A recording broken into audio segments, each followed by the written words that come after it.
বিধি লঙ্ঘনের দায়ে ৮ ক্রিকেটারকে নিষিদ্ধ করল বাংলাদেশ ক্রিকেট বোর্ড। আচরণবিধি লঙ্ঘনের দায়ে তৃতীয় বিভাগ ক্রিকেট লিগ ৮ খেলোয়াড় সহ ৯ জনকে নিষিদ্ধ করেছে বাংলাদেশ ক্রিকেট বোর্ড বিসিবি। এর মধ্যে ৮ জন ক্রিকেটার ও একজন টিম অফিসিয়াল রয়েছেন। সবাইকে ১ বছরের জন্য নিষিদ্ধ করেছেন এবং প্রত্যেককে ৫০,০০০ টাকা করে জরিমানা প্রদান করেছেন বিসিবি। এক সংবাদ বিজ্ঞপ্তিতে জানিয়েছে বিসিবি। ঘটনাটি ঘটেছিল ১৮ নভেম্বর পিকেএসপি-এর ১ নম্বর মাঠে সুপার লিগের ম্যাচে, যেখানে মুখোমুখি হয়েছিল তেজগাঁও ক্রিকেট একাডেমি সাফওয়ার স্পোর্টিং ক্লাব। মাঠের মাঝে দুই পক্ষের খেলোয়াড়রা নিজেদের মধ্যে ঝগড়া শুরু করেন।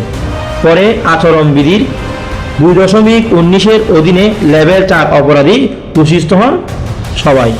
শাস্তি পাওয়া ক্রিকেটাররা হলেন তেজগাঁও ক্রিকেটার একাডেমির ইয়াসিন আরাফাত, রিফাত আহমেদ ইমন, তাসিন আহমেদ রম্বি, রাব্বি হাসান, পারভেজ আহমেদ জয়, তেজগাঁওয়ের টিম অফিসিয়াল রবিন এবং সাফওয়ার স্পোর্টিং ক্লাবের রানা খান, সাইফুল ইসলাম শাওন, মোহাম্মদ হৃদয়।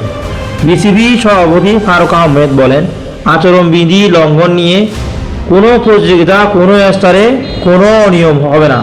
সব খেলোয়াড়কে এবং সব কর্মকর্তাকে এই বার্তা হোক যে আচরণবিধি লঙ্ঘন করলে কঠোর শাস্তির ব্যবস্থা রয়েছে বিসিবি থেকে।